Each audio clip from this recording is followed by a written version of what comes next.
Bem-vindos ao canal Não Estamos Sós. Os sussurros da vida extraterrestre nunca foram tantos.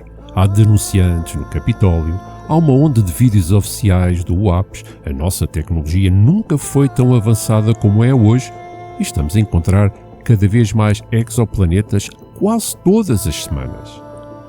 Poderemos estar à beira da maior descoberta dos tempos modernos, mas se e quando lá chegarmos, será que a vida extraterrestre será como esperamos que seja?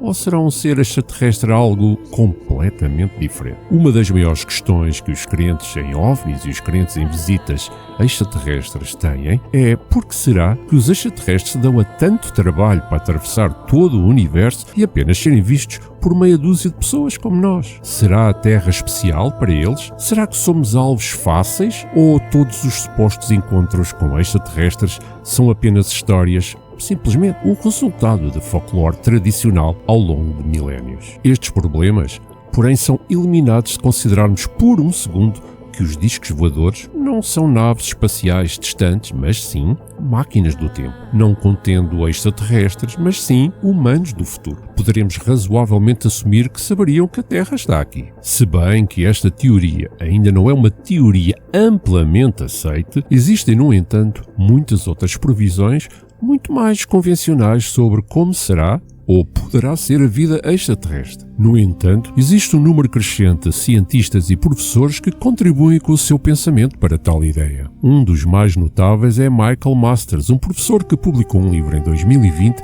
sobre o que chama de abordagem científica multidisciplinar aos OVNIs, e no qual discute a possibilidade dos futuros humanos regressarem ao aqui e ao agora, e serem confundidos com extraterrestres. Independentemente do local onde se esteja, isto faz com que seja uma experiência mental interessante, porque se tivéssemos uma máquina do tempo que funcionasse, não gostaríamos de ir, sim, ao futuro, para ver o que acontece à humanidade, mas também ao passado, e visitar algum dos seus períodos favoritos da história mais de perto? E se, quando chegasse ao passado, não imaginaria que seria recebido com surpresa, com suspeita, ou até com medo? Todas as mesmas emoções que esperaria exibir ao conhecer um extraterrestre. Se nós, no presente, tivéssemos uma máquina do tempo para visitar o passado, iria acontecer o mesmo com os humanos no futuro. Só que, para eles, o nosso presente é o passado. Confuso? Não é. Antigamente viajar era sem dúvida o conceito de ficção científica mais falado de todos, com todo o tipo de figuras importantes a fazerem previsões sobre o que existirá, mas se viajam no tempo para trás e existir especificamente em algum momento no futuro, então é igualmente provável que a encontremos agora. Como em qualquer outro momento da história, tudo o que seria necessário era o viajante do tempo do futuro introduzisse uma data específica nos tempos de hoje, e estava feito. Se fossem avistados, alguns diriam OVNI. Se falassem com eles, alguns diriam extraterrestres. Mas do ponto de vista do viajante do tempo, ir para um mundo antigo seria, de certa forma, tão estranho ou extraterrestre como ir para um planeta diferente. Iriam deparar-se com uma sociedade e um modo de vida completamente diferentes.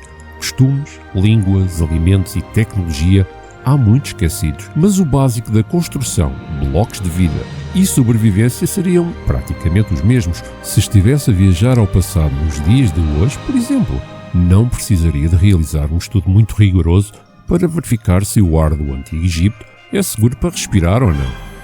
É só um exemplo. Temos assistido a um aumento geral no número de avistamentos do UFBs relatados e há uma série de explicações para isso, mas no contexto da questão de hoje, haveria algo em particular a atrair os viajantes do tempo para este período do tempo em específico, considerando que os humanos do futuro vêm de uma época em que a viagem no tempo é normal. O mais provável é que deveriam também ter explorado o universo, atravessando o sistema solar e indo até talvez mais longe. Poderá ser algo tão simples para eles, saberem de onde vieram, da origem da possível migração interestelar, etc.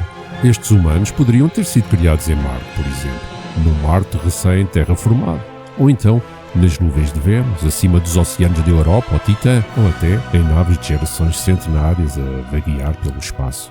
Se fôssemos eles, não gostaríamos de ver o planeta de onde os humanos vieram originalmente? Isto significa, efetivamente, que que todos aqueles avistamentos de OVNIs que ouvimos com tanta frequência nas notícias ou na internet seriam agora, na verdade, turistas. Mas ainda não é provável que acreditemos nisso. Ou pelo menos até que nós próprios consigamos desenvolver tecnologia que permita as viagens no tempo. O extraterrestre estereotipado na ficção científica e na maioria das alegações de abdução é realmente bastante humanoide. Podem ter pele cinzenta ou verde, podem ser um pouco mais baixos e geralmente têm cabeça e olhos maiores, mas ainda estão muito perto de nós.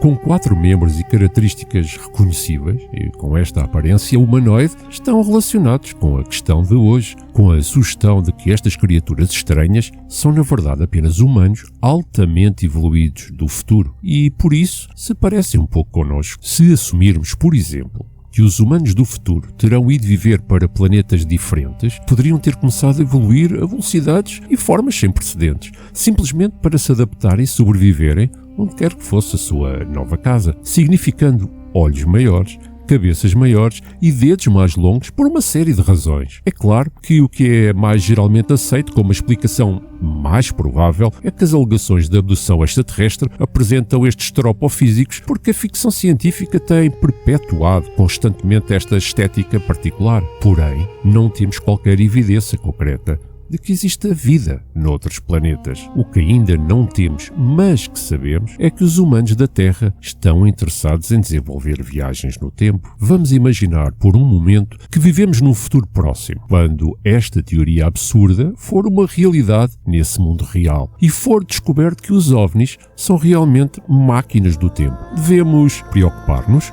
Bem, inúmeros estudos e experiências mentais mostraram que viajar no tempo pode ter consequências terríveis para quem o faz. Poderia significar que, se um dia inventássemos, provavelmente seria estritamente regulado. Uma explicação para o facto de tantas alegações de abdução extraterrestre incluírem casos de perda de tempo ou problemas de memória é que esta, em parte, é a última tentativa do viajante para corrigir o seu erro. Se os OVNIs são pilotados por extraterrestres ou viajantes do tempo, ou se são um mito total, faz diferença. E quanto a todos os perigos que os pilotos de OVNI ou viajantes do tempo podem trazer com eles, bem, eles não deverão ser assim perigosos, porque qualquer mudança que façam, ou não, sempre foram ou não destinadas a ser feitas. Se não acreditam em OVNIs e até têm uma suspeita furtiva de que um dia a viagem no tempo poderá ser possível, então a pergunta de hoje é um ponto de encontro para todas as coisas que ainda repetimos e não uma teoria amplamente aceita. Mas é uma experiência mental atraente e é isso que aconteceria se os extraterrestres fossem humanos